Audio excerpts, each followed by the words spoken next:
Years ago, we asked students to simply do math, to memorize rules, to recall algorithms and procedures.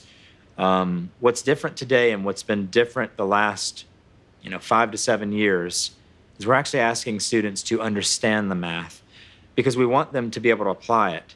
I think the standards, they're playing a very important role because they help teachers to know exactly what it is that the students are expecting to know. And if we spend more time unpacking those standards, understanding exactly the depth of knowledge that the students need to have in order to be successful, that then we're going to achieve having better mathematicians, and not just in one place, but more widespread.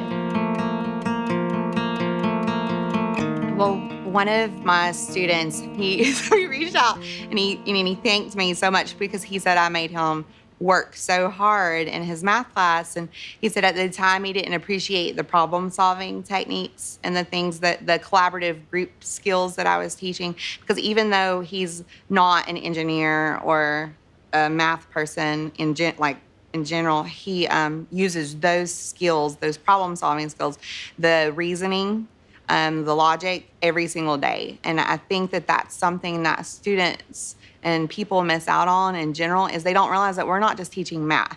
We're teaching you how to problem solve and how to think at a higher level, and those reasoning skills will help you in whatever career that you choose to do. I think it's all about providing equal access to our students, and for all of our students, they deserve a quality education, and that means having a teacher that understands the content and is able to relay it to them in ways that build understanding.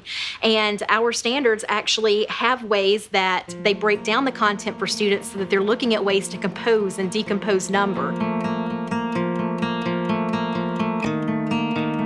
We know we've got a good thing going. We've got research that shows our students are making growth.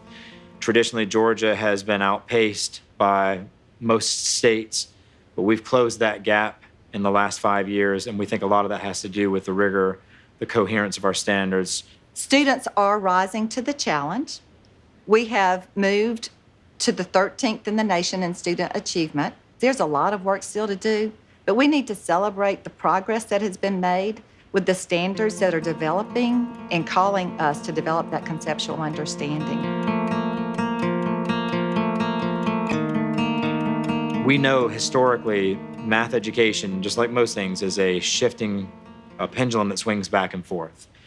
And we are afraid that we're going to go back to the basics, back to that traditional way of teaching that obviously didn't work, that obviously left lots and lots of people fearing math, loathing math, and just not liking math, not being good at math, not being confident in math. I just want to reemphasize that I think that our current standards do a really great job of setting a high expectations for our students, which we would want for all students to have access to, and that if the standards do change, that we continue to have that high expectation and rigor of instruction that's embedded within our current standards.